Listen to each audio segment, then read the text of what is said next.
आज का जो मैंने विषय रखा है मुख्य रूप से वो है कि व्यापारी व्यापारी जो हैं, जो छोटे व्यापारी हैं, मीडियम व्यापारी हैं या कुछ बड़े व्यापारी भी हैं, तो उनको लॉकडाउन काफ़ी लंबे समय से चल रहा है और आगे भी कब तक चलेगा, अभी तक ये अनिश्चितता बनी हुई है। अभी कुछ कहा नहीं जा सकता कि कब स्थिति सामान्य होगी। और ये जो बीच में इतना लंबा गैप आ गया है, इसकी वजह से बहुत सारे व्यापारियों पर बहुत असर पड़ेगा इसका, क्योंकि प्रोडक्शन रुक गया होगा। बहुत सारा सामान जो है उसका सारी व्यवस्था एक तरह से रुक गई है। और जब ये लॉकडाउन खुलेगा तो जो इतनी सारी डिमांड मार्केट में आ जाएगी एकदम से, उसकी पूर्ति कैसे होगी, सप्लाई कैसे होगी, ये सारा बहुत सारी चीज़ें उनको चिंता का विषय बनी हुई है। तो और बहुत सारी चीज़ें उनके मन में है कि हमारे जो लोन हैं, हमने जो कोई कर्ज ले रखे हैं बैंक से या प्राइवेट कहीं से भी, तो उनकी किस्तें कैसे जाएंगी, उनका ब्याज कैसे जाएगा, या जिनकी जो किराए पे जिन्होंने अपनी दुकान वगैरह, शोरूम वगैरह, ऑफिस वगैरह लिए हुए हैं, तो उनके जो है किराया कैसे जाएगा, उसका क्या होगा। तो ऐसे बहुत सारे सवाल उनके मन में बने हुए हैं। और इसके अलावा अधिकतर लोग जो हैं वो मनी मैनेजमेंट इतना उनका ध्यान नहीं रखते हैं। अधिकतर लोग तो वो कैश इन हैंड उनके पास हमेशा ज़्यादा नहीं होता है, बहुत कम होता है। तो ऐसे में क्योंकि इतना लंबे समय से लॉकडाउन चल रहा है और अभी और भी बढ़ेगा शायद, तो फिर ऐसे में वो कैश उनके पास नहीं है, अवेलेबल नहीं है उनके पास। तो अपने घर के खर्चे कैसे चलाएं और अपने परिवार के खर्चे कैसे चलाएं, या जो उनका स्टाफ है, जो उनके कर्मचारी हैं, जो उनके साथ करने वाले सहयोगी हैं, तो उनके लिए भी उनको देखना है, उनके लिए भी उनको व्यवस्था करनी है, क्योंकि वो उन पर निर्भर हैं। ये उनके लिए भी फिर अगेन कैश की ज़रूरत है। तो ये बहुत सारी चीज़ें उनके मन में परेशानी पैदा कर रही हैं। और इसके अलावा जो है उनको इस बात की भी चिंता है कि जब बाजार खुलेंगे तो ये जो एक दुनिया में पहली बार इस तरह का कुछ संकट आया है, तो इसका जो है उनके व्यापार पे क्या असर पड़ेगा, उनके व्यापार के फ्यूचर पे क्या असर पड़ेगा। क्या इससे उनका लॉकडाउन खुलने के बाद भी उनका व्यापार दोबारा से उसी तरह चल पाएगा या नहीं चल पाएगा। ये सब समस्याएं भी उनके दिमाग में चल रही हैं। दोस्तों, अभी तक हमें बहुत कम लोगों ने ज्वाइन किया अभी तक भी। आपने शेयर कर दिया होगा मेरे ख्याल से, जो लोग ज्वाइन कर चुके हैं उन्होंने शेयर कर दिया होगा। और एक ये भी कारण है कि आजकल जो है, क्योंकि लॉकडाउन पीरियड चल रहा है, तो क्या है कि सभी लोग, मैक्सिमम लोग फेसबुक लाइव बनाने में लगे हुए हैं। तो और तो कोई लोगों के पास साधन नहीं है टाइम पास करने का, तो अधिकतर लोग क्या कर रहे हैं, मोबाइल के सहारे अपना बहुत सारा समय निकाल रहे हैं। और बहुत सारे लोग हेल्प कर रहे हैं, जैसे मैं कोशिश कर रहा हूँ, ऐसे वो लोग हेल्प कर रहे हैं कि हम फेसबुक लाइव के माध्यम से अपने सोसाइटी को, समाज को, मित्रों को, अपने देश के लोगों को कोई महत्वपूर्ण जानकारी पहुँचा दें, ताकि उनका जीवन कुछ कंफर्टेबल बने। तो इसलिए भी बहुत सारे लाइव प्रोग्राम वगैरह चल रहे हैं। इस वजह से भी लोग एंगेज हैं कहीं ना कहीं। और लंच का टाइम है, ये मैंने ऑलरेडी बता दिया है। तो खैर, फिलहाल मैं आपको एक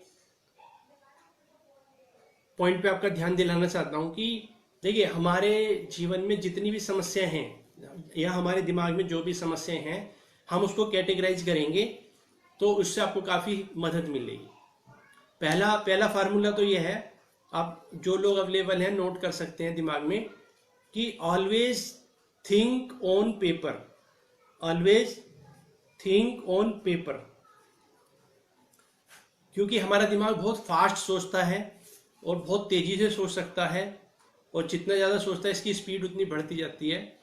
तो इसीलिए इसकी स्पीड को कम करके हम एक तरीके से सोच पाएँ, व्यवस्थित तरीके से सोच पाएँ और अपनी समस्याओं के समाधान कर पाएँ, उसके लिए सबसे अच्छा तरीका है कि जब भी आपका मन दुविधा में हो, कंफ्यूजन में हो, डर में हो, टेंशन में हो, समस्या में हो, तो उस समय आपको क्या करना है, अपनी उस समस्या को पेपर पर सोचना है।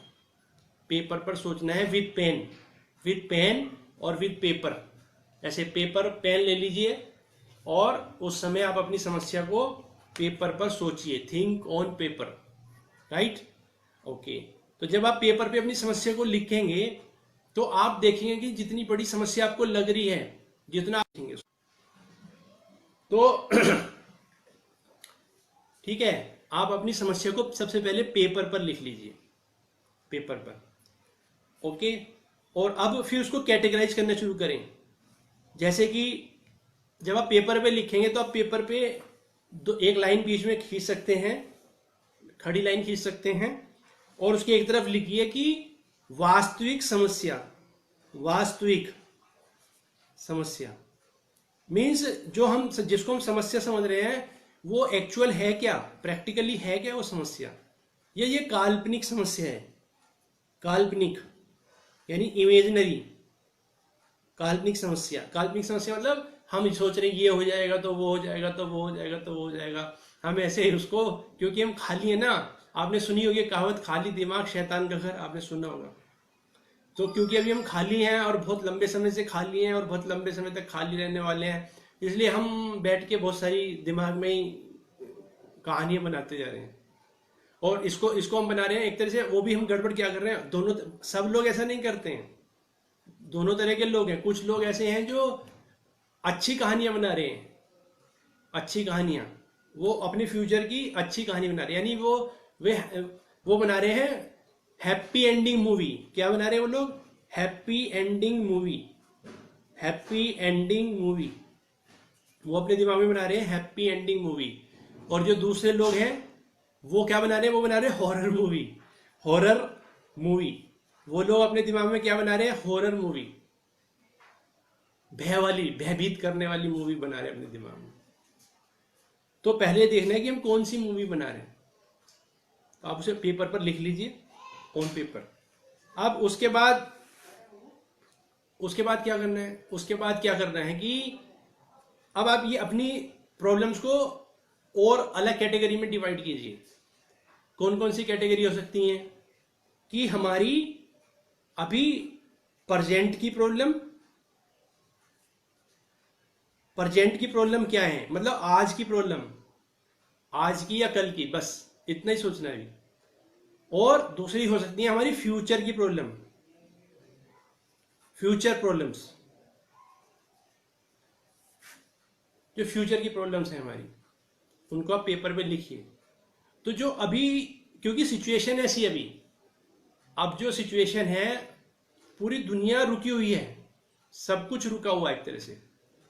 तो इसलिए आप अभी आगे, ज्यादा आगे का मत सोचिए, 3 महीने बाद क्या होगा उसका सब मत सोचिए। अभी आप सोचिए अपने वर्तमान की प्रॉब्लम अपनी, चाहे वो अपनी है, ठीक है, आपको अपने स्टाफ की चिंता है, आपको अपनी टीम की चिंता है, अपने परिवार की चिंता है। तो अभी देखिए उनकी प्रेजेंट की रिक्वायरमेंट क्या है, अपनी मिनिमम रिक्वायरमेंट, इसको हम बोल सकते हैं मिनिमम रिक्वायरमेंट। आपकी जो अभी फिलहाल की चिंता, अभी जो सबसे तुरंत जरूरत वाली चीजें क्या हैं, उन पे फोकस कीजिए। और बाकी जो फ्यूचर की 1 महीने बाद, 2 महीने बाद, 3 महीने बाद, उसको आप अभी मत सोचिए। उसको सोचने का तरीका है वो मैं बताऊंगा आगे, लेकिन पहले आप अपने प्रेजेंट पे ध्यान दीजिए, राइट? ओके। अब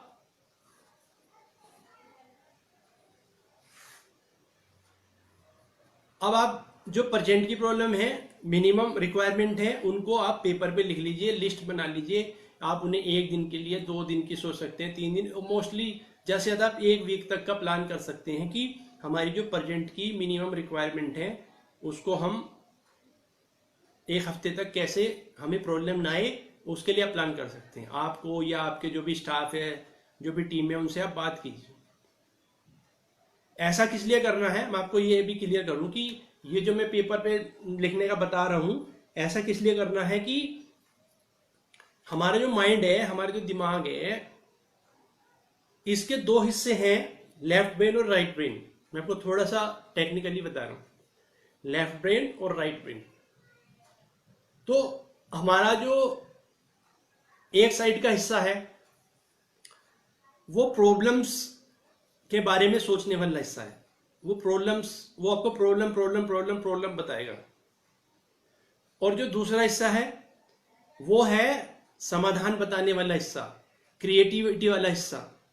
वो आपको क्रिएटिविटी बताएगा, वो आपको रास्ते बताएगा, तरीके बताएगा, आइडिया देगा कैसे इस सिचुएशन को डील किया जाए इसके, राइट। लेकिन क्या होता है कि जब हम बहुत ज्यादा अपने माइंड को उलझा देते हैं, ये भी समस्या, आज की सोच के, कल की सोच के, परसों की सोच के, फिर क्या होगा, ऐसे सोच के हम क्या करते हैं, अपने जो प्रॉब्लम वाला हिस्सा है, अपनी सारी एनर्जी, सारी ताकत उस तरफ लगा देते हैं। तो उससे क्या होता है, उससे ये होता है कि अब हमने जब अपनी सारी ताकत ही समस्या देखने पे लगा दी, समस्या फालतू की भी समस्याएं, काल्पनिक समस्याएं, 3 महीने बाद की समस्याएं, 1 साल बाद की समस्याएं, हम वो पूरी हॉरर मूवी बनाते हैं, पूरी अपनी लाइफ ही की हॉरर मूवी बना देते हैं। तो हम उसमें देख लेते हैं, ये हो गया, वो हो गया, ये हो गया, क्या क्या हो गया, सब देख लेते हैं।